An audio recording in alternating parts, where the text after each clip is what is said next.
Riccardo Calafiori. He is set for a move to Arsenal. Arsenal have already, it's been a few days now that Arsenal has agreed a fee. There was a little bit of hold up in there. Still is not finalized right now, but there's a little bit of hold up as Basel and Bologna need to agree on a sell-on clause sort of deal, how to structure that sell-on clause. But it's clear that Calafiori is going to be going to Arsenal. It's not official. He hasn't had his medical yet, but it's basically official. Transfer fee has been decided, and yeah, Calafiori, he's going to be an Arsenal player. And in my opinion, this is actually, they're getting him on a relatively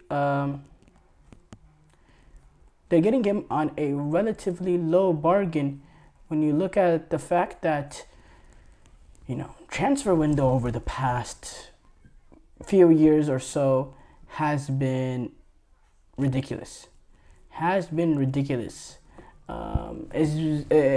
Things have gone crazy when you look at the likes of some of these players that have cost, and now the fact that he's not English, obviously that has a big factor in it. The fact that this player is not English, and you know that when it comes to Premier League players, there's always that English task. But with this coming, what's going on with the likes of this, can it be around 45 million pounds roughly, give or take, in this market that we have today, especially when you look at United having to pay 62 million for a Lenioro who only has 1 year left on his deal. This is a really big move. This is a really good move for Arsenal. He's a young player. He's 22 years old. He's a very young player. He was the leader at the back for Italy at these European Championship. He actually didn't play in the game that they got knocked out against Switzerland. He had a yellow card suspension. He created the moment that saved them at this European Championship. He showed he's very, very comfortable on the ball. He can defend one-on-one. He has a very good left foot, and the way he plays, the nature of him, the quality that he has on the ball, of pushing the ball up the field, you know that he can play, as a center back or even as a left back. He gives you that flexibility that Mikel Arteta has taken advantage of with the likes of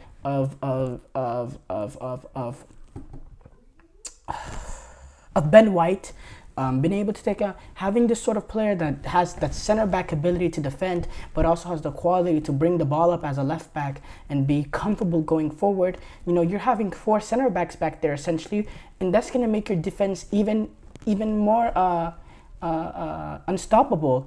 And he's an upgrade over what you have there. You also have the likes of Julian Timber, who's only going to get back, who also gives you more flexibility. You're building yourself a team similar of Manchester City in terms of a lot of players that can play in multiple positions, that have real quality, that have real focus and won't make mistakes. I think it's a very, very good move for them. And for the amount of money, I think it's an A+ sort of move. Because let's face it, 48 million pounds or whatever, that's a ridiculously great deal for Calafiori. Really, really good deal. You have flexibility. He's gonna be, he's gonna play in multiple positions, and this is phenomenal for Arsenal. But is this enough for Arsenal? Is this the move that will take them over the top? Now, I think this is another good move for Arsenal, but is this the move that will take them over the likes of Manchester City? Does the defense last year was already really, really solid. So how much better can the defense really get? Now, I think having Calafiori in there as a left back, number one, makes that left midfield side or the left side of the defense. I think it makes it really, really strong. But does it make it that much better defensively? Now, you could argue we will get a little bit more going forward from the likes of Calafiori. I think he'll give you more than what Tomiyasu or Kivior was able to give you. But overall, no, I don't see. Now also, Gabriel, this is a center back that I'm not really high on now. Obviously, he's been protected over the past few years, or one would say he's been dominant over the past few years. I wouldn't say that, but this is a Gabriel that I think has a mistake in him, and I just defensively, I'm not so sure about him. I have to be honest. I don't think he's as good of a defender as a lot of Arsenal fans think. So this gives Mikel Arteta, if he decides to show his the form starts getting bad for Gabriel, you got the flexibility of being able to put in Calafiori there or shift it up and put a Timber back there as well. And yeah, I just think the overall array of defenders and sheer quality that these players have, there's a lot of quality in this team now for Arsenal, especially defensively. An amazing amount of quality. Now, does it answer the issues with the midfield? I think midfield, Thomas Partey, he has quality, right? But can he be counted on game in, game out? Do you play a Jorginho back in there? Is he going to be able to control the midfield like he did in the past? He is able to play that forward pass and really conduct the game, but the lack of athleticism when you have him in midfield, and then you play Declan Rice as a lone six, and you get that Aston Villa performance where Arsenal, they don't create much because Declan Rice doesn't give you much in terms of forward passing range. You want him playing a little bit more advanced, so you don't have him on the ball as much in terms of receiving the ball off the back line.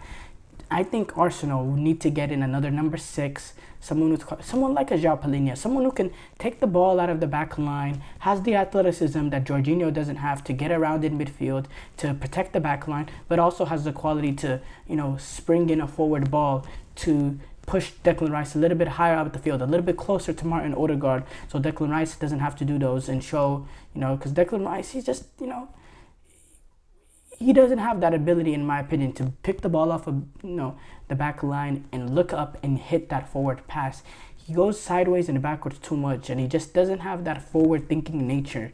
And I never thought that. Even at West Ham, I never really saw that in him. A lot of people, they wanted to, he's English, and obviously that gives you a lot more praise than you deserve. But let's be for real. Now, Kai Havertz, is this the solution up top now into a full season? Kai Havertz, he's a guy that up and down, up and down, up and down. He started down last year, and that probably cost them. Is these up and downs going to continue? Can you rely on Gabriel Jesus there? I think you need to bring in someone who's efficient, game in, game out, that'll be consistent up top if you really want to challenge Manchester City, because you can't, we saw Kai Havertz at these European Championship. They looked much more efficient when Füllkrug was coming in off the bench. Kai Havertz, yes, he has real quality, but sometimes the finishing is not there. Sometimes the form is just not there, and he's just not performing anywhere near the levels that he's supposed to be performing at. So how do they fix that issue? And then, if Kai Havertz is not the solution, is Gabriel Jesus is? Does Arsenal, can they bring in that elite striker that play game in, game out? I think that will be a big factor, bringing in striker game in, game out, as well as, getting a number 6 that has the athleticism that Jorginho doesn't have in terms of getting all around, but also has his sort of, his close to his sort of ability in terms of being a composer, moving the ball from side to side, moving the ball forward, hitting that forward pass that can break in between the lines, that can really, crack a defense and open up a game for them. That'll be the 2 moves that Arsenal really need to make to really bridge the gap against Manchester City. So basically, get Erling Haaland and Rodri, get those 2 sort of players.